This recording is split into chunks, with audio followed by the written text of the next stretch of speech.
Dimri zyrtarisht ka ikur, por gripi ende jo. Infeksionet respiratore vijojnë të në qarkullim, duke shkaktuar fluks pacientësh, sidomos në moshat pediatrike. Në qendrat shëndetësore të qarkut Kukës, numri i pacientëve nuk është si në muajt janar shkurt, ku u shënua piku i epidemisë së gripit, por gjithsesi mjekët thonë se vizitat mbeten të larta, pasi sezoni i gripit nuk është mbyllur, ndërsa apelojnë për mos përdorim të antibiotikëve pa rekomandimin e mjekut të familjes. Si pacientët shkojnë direkt në farmaci dhe kërkojnë antibiotik. Vetëm në Shqipëri ndodh kjo punë. Këtu vrejti ka edhe farmacistët që o japin antibiotik pa rekomandimin e mjekut të familjes apo mjekut specialist. Antibiotiku është i fundit që përdoret, për shkak se viroza nuk ndikohet direkt në antibiotiku.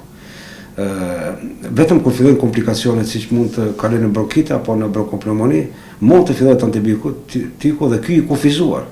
Më shumë të rekomandojmë që të pinë këto të ngroftat, siç janë çajrat apo të ndryshme, çajrat të ndryshme, dhe të marrin paracetamol apo diçka për koll dhe jo direkt në antibiotik.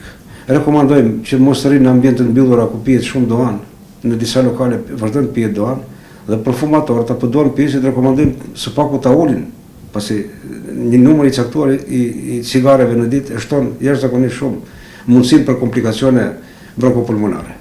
Sezoni i gripit të zgjat deri në fund të marsit, ndërsa me fillimin e pranverës dhe qeljen e luleve, mjekët presin shtimin e rasteve nga alergjitë e stinës, të cilët në verëlindje janë mjaft të shtuara në të gjitha grup moshat.